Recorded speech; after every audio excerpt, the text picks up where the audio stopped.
Now, I know a lot of you are upset with me because I haven't uploaded a video on this channel in a week, and it's been years since that has been true, so you're used to seeing me covering stories, but the fact of the matter is, I thought to myself when I went to Nashville and got horrifically murdered because I was not on vacation, I was killed, trust me guys, that, you know, the news will be pretty much the same by the time that I get back. It's not like I'm not gonna see something, or I'm gonna miss something that I've never seen before, and it's gonna be alright. We'll resume regular programming, but the fact of the matter is, today I have stumbled upon a story that I've never seen before, and of course it's out of the city of Oakland, and essentially what happened in this particular story is that an entire contracting firm that got a juicy government contract to repave Oakland streets started the process, realized how insanely dangerous Oakland is, and the construction workers walked off the job. They forgoed those union wages and decided it was not worth their lives to pave the streets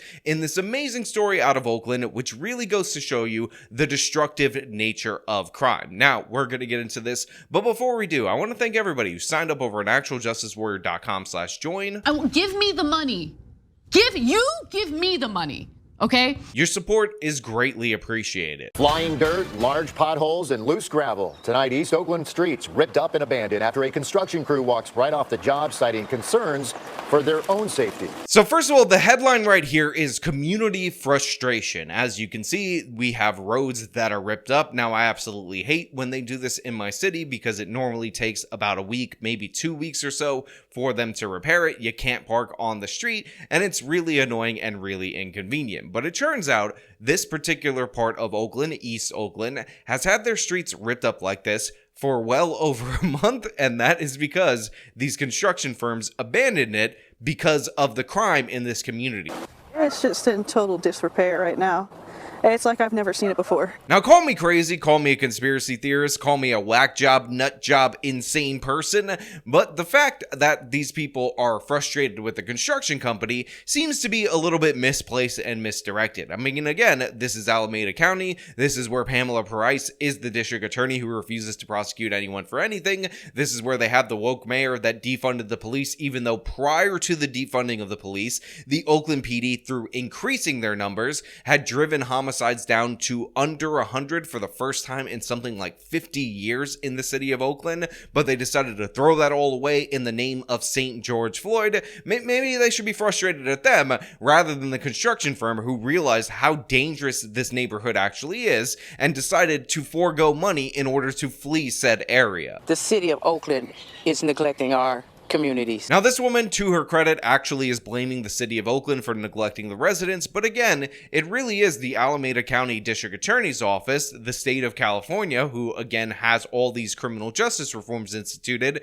that is allowing this to happen. Construction crews working on repaving several streets in East Oakland last month walked off the job. Their contractor pulling out of that project, citing safety concerns. So yeah, the local news states that the reason this construction firm ended up walking off the job is due to the fact that there were safety concerns. So now for over a month, we have this situation in Oakland where the streets are ripped up. And by the way, this is a perfect example of how crime not only causes poverty, but it also causes the third worldization, if that's even a word, of major metropolitan areas in the United States of America. Remember what these people argue against these anarcho-capitalists, against these libertarians, the last refuge of why we need taxes and why we need government. It's for the roads. Well, guess what? State of California, highest gas tax in the union, requires a special blend for gasoline, can't even get their roads paved, can't even keep a construction firm off the job. And what's funny is that they negotiated for this firm to come back, and they were actually supposed to resume work at the day that this segment was filmed, and guess what? They still refuse to do so. So again, California can't even get the basics right. Gavin Newsom is spending all this money to put up billboards in Florida to talk about how awesome California is because you can go get your kid trans if you escape to California, but they can't even get the damn roads paved in one of their major metropolitan areas. This is what's going on in California. Colorado Dorados Drive in East Oakland has been a rocky, uneven mess for weeks.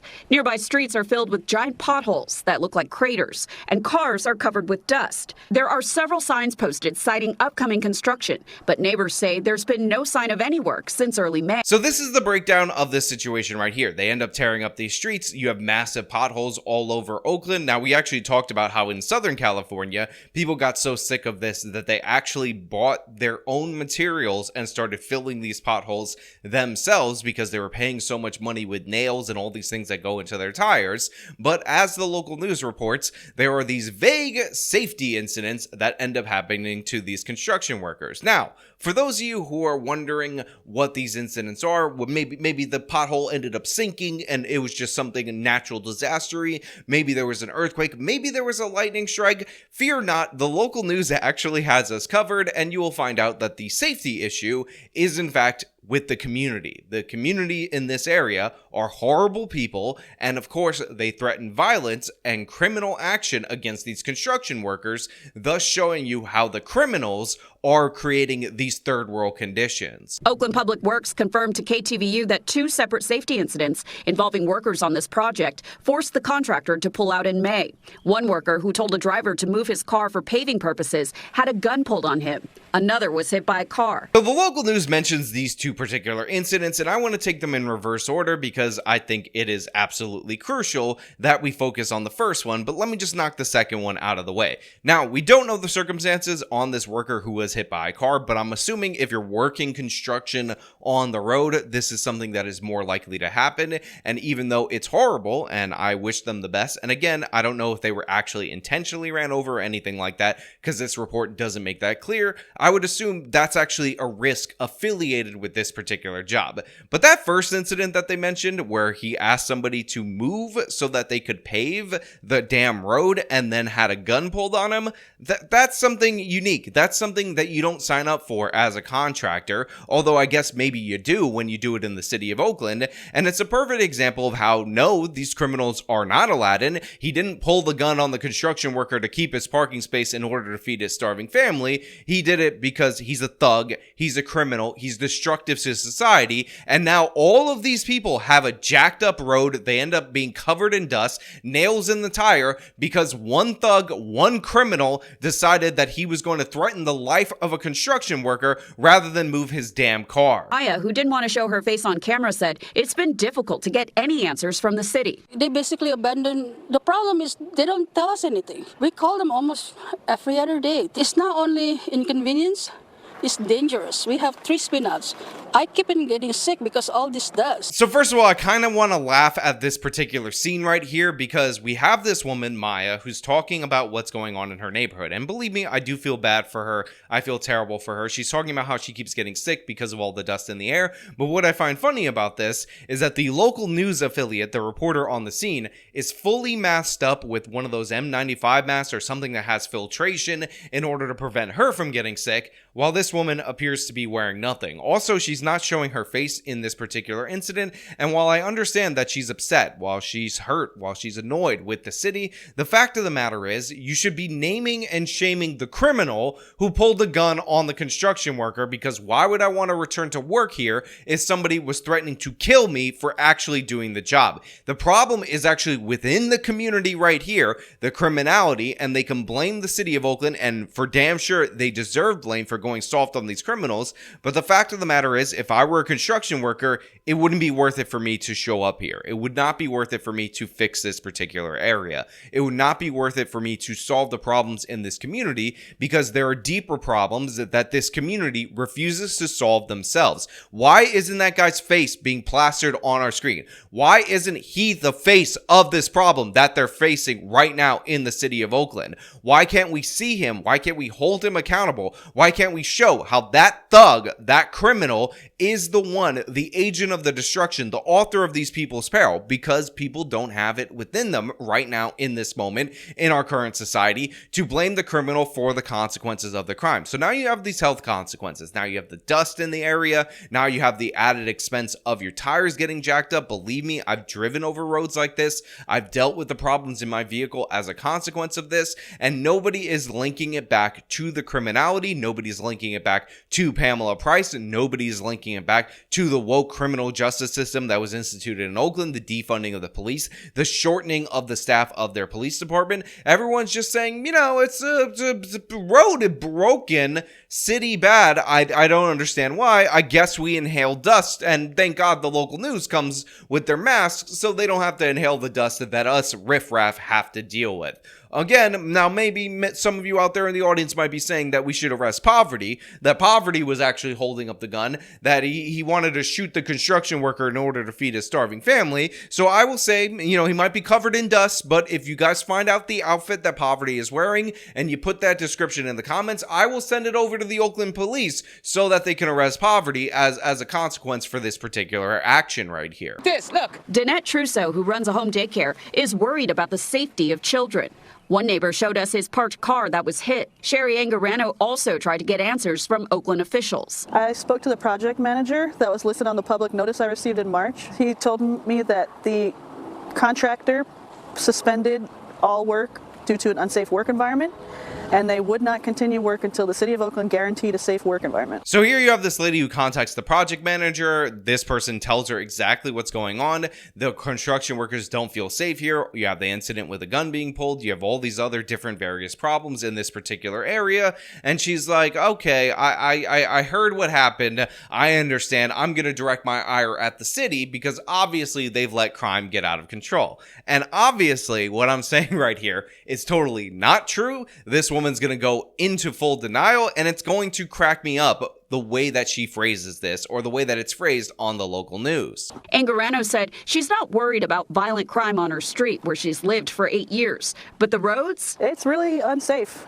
I'm unsure if my tire is going to go flat, if a rock is going to kick up and crack my windshield, and I'm just disappointed. It's just another case of neglect from the city of Oakland for East Oakland. So here you have this woman who says, actually, even though the construction workers left because of the threat of violent crime, even though they left because one of them had a gun pointed at him because somebody in this neighborhood refused to move their vehicle and they asked them to remove the vehicle so that they could actually pave the road for them, she's not concerned about violent crime. It's not an issue for her. It's not something that bothers her. What really bothers her is the fact that the street isn't paved. And the thing is, the reason the street isn't paved is because of violent crime in Oakland. So this woman is somehow not able to do two levels of thought right here. She's like, road bad, road not repair, that concerned me. And then why road not repair? Violent crime. But violent crime, the cause, that don't concern me at all. All of these people who are obsessed with root cause thinking, and yes, I am projecting some leftist views on this particular woman, can't figure out that the root cause of this particular incident is the criminal. That's the person behind that. That's the agent of chaos right here. So she ends up giving a statement about how she's not concerned about this. But you know what? The tire getting flattened, or a rock kicking up and cracking her windshield, or the people spinning out hitting other people's cars, that really does bother her. That really is a concern for her. The potholes are a concern for her, and she would hope that a construction firm would come out and fix this whole area. But the problem is they're not doing so because of violent crime. But it's okay, because violent crime is not a concern for her, because this woman is a buffoon, because some of the people in this neighborhood are absolute idiots, which makes sense because they're the ones who elected these people into power. This is somebody who is very likely going to vote for Pamela Price in the recall election because, you know, violent crime is not a concern, but as long as our street gets paved, which is not being paved due to violent crime, then she'll be happy. I mean, again, it's not going to happen until they solve the violent crime, but it's not a concern of hers. Well, many of the residents I spoke to today tell me that they've lived in that Sobranto Park neighborhood for years, and they actually say on those specific streets, there really has not been a lot of violent crime in the neighborhood in recent years. But of course, as if you look at East Oakland as a whole, it could tell a much different story. She says that most of the people in this particular neighborhood say on these particular streets, violent crime isn't bad, but the numbers for East Oakland are the numbers for East Oakland. It is bad. It is an issue. And you can understand, or at least I can understand, why the construction firm pulled out of this particular project. Now, they say they have a replacement and that this job could be done in 1 to 3 days, which honestly makes me laugh because these people felt so threatened by the neighborhood that they were in, by the violent instances that the construction workers actually experienced, that they wouldn't stay for 1 more day, for 2 more days, because it was that bad. And you have the residents in this particular area that are pretty much in denial of what's going on. They blame the city, and maybe being covered in dust should be a lesson in what you value in terms of public services and how you feel about things like defunding the police. But, call me crazy for actually expecting people to make sense. Anyway, those are my thoughts on this particular story. It's crazy, honestly. Let me know your thoughts down in the comments below. If you liked the video, show them by leaving a like. Subscribe for more content. Follow me on my social media. Support me via the support links in the description of this video. This has been me talking about construction firm abandoning Oakland. Till next time.